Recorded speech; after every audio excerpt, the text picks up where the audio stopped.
l'école doctorale physique de la région parisienne. J'appelle Michel Héritier, qui représente Paris Sud au sein de cette école doctorale.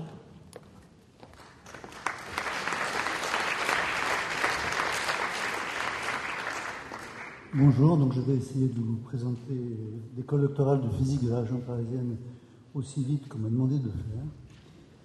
Alors, l'école doctorale de physique de la région parisienne, donc elle regroupe l'ensemble de la région parisienne, et pour cela nous avons dû former une fédération de 4 établissements d'enseignement supérieur. Donc évidemment l'université Paris Sud, sinon nous ne serions pas là. L'école normale supérieure,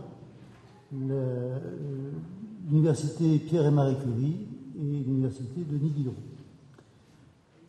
Alors c'est grâce en fait à la richesse et à la complémentarité de ces 4 établissements qu'on a réussi, ces nombreuses thèses, à parvenir à ce niveau d'excellence. Alors niveau d'excellence, c'est très bien d'en parler, et c'est encore mieux de le prouver.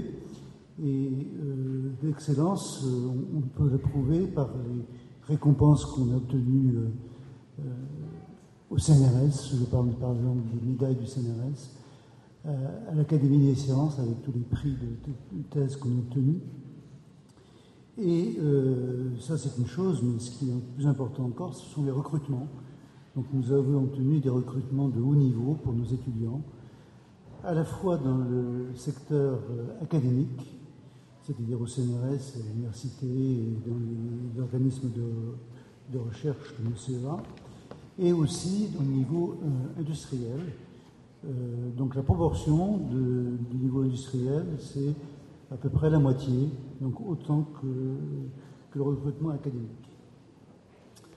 Alors, en fait, je parlais de la richesse du potentiel scientifique de cette école doctorale, et on peut le résumer par l'ensemble des thématiques de recherche que nous mettons en place. Alors d'abord, il s'agit de recherche essentiellement fondamentale, aussi bien expérimentale que théorique, mais fondamentale. Alors ça ne veut pas dire du tout qu'on ne fait pas de recherche appliquée, qu'on n'a pas accès aux applications. Comme je vous l'ai dit, on a la moitié de nos docteurs qui trouvent un emploi dans l'industrie. Alors, quelles sont ces thématiques de recherche? Elles sont très nombreuses et on peut les classer à peu près en 10 rubriques, donc je vais vous donner la liste. Alors, d'abord, la théorie des champs, la physique théorique et expérimentale de hautes énergies, c'est cette première rubrique. Ensuite, la deuxième rubrique, c'est cosmologie et astroparticules. La troisième rubrique, c'est l'interaction matière-rayonnement, l'optique, l'information quantique. Ensuite, la physique statistique, les propriétés bosoniques et fermioniques de la matière, l'électronique de spin, qui a été en fait très développée par le prix Nobel d'Albert Fehr. La thématique suivante, c'est la manipulation et l'utilisation d'objets microscopiques uniques, atomes, molécules, etc. La thématique suivante, c'est la matière condensée en dimension réduite, donc ce qu'on appelle aujourd'hui la nanophysique. Ensuite, les systèmes dynamiques, ce qu'on appelle les systèmes complexes, les systèmes désordonnés, les composites, les verres. Alors, évidemment, une thématique très importante sur les propriétés physiques des matériaux. Et enfin, une dernière thématique qui se développe très rapidement et qui concerne les propriétés, des problèmes fondamentaux à l'interface physique-biologique. Donc, ceci nous a permis de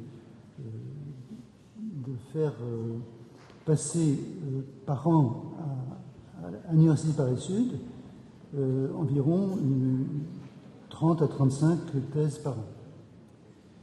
Alors, on va maintenant appeler les doctorants. Alors, malheureusement, leur calendrier n'a pas été très largement compatible avec le calendrier de cette cérémonie, ce que je regrette fortement.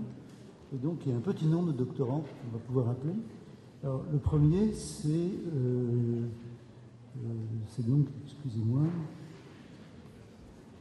je ne trouve pas son nom.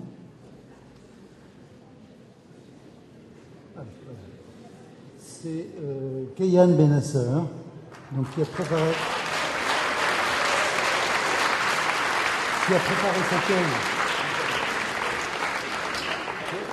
sa thèse au SPEC à Saclay, sous la direction de Christian Glaty, sur le transport électronique dans le graphène. Alors, le graphène, en fait, c'est un mot qui ressemble au graphite. Le graphite, c'est ce qui est dans vos mines de crayon. Et le graphène, on l'obtient en arrachant des couches bidimensionnelles d'électrons.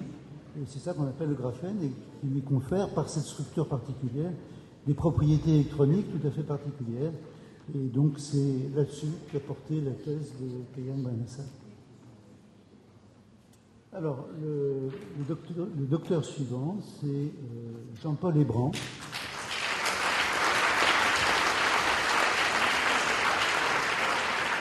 Qui lui est un théoricien, et donc il a préparé sa thèse sous la direction d'Elias Kahn, qui parlait juste avant moi.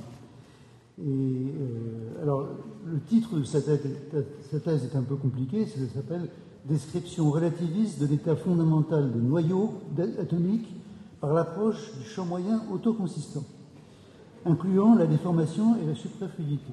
Donc il s'est intéressé en fait au niveau d'énergie des noyaux atomiques. Et évidemment, le calcul de ces niveaux d'énergie ne peut se faire qu'avec des approximations. Et l'approximation qu'il a utilisée, donc, c'est l'approximation du champ moyen autoconsistant. Et en particulier, il a pu inclure les effets de déformation du noyau et les effets de superfluidité, donc qui bouleversent en fait les résultats théoriques. Voilà. Merci beaucoup.